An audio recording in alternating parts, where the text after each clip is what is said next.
Hi everybody, in this video we're going to talk about boosting a BMW as well as the BMW approved battery charger. As you can see here, we have the hood open.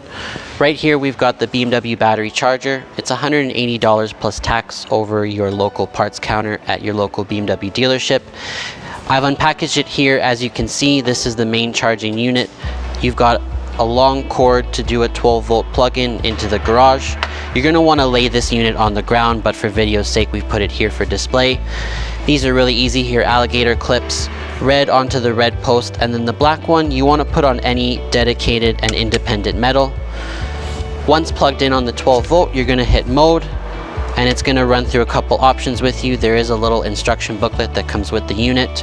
It's going to be able to give a maintaining charge to the vehicle.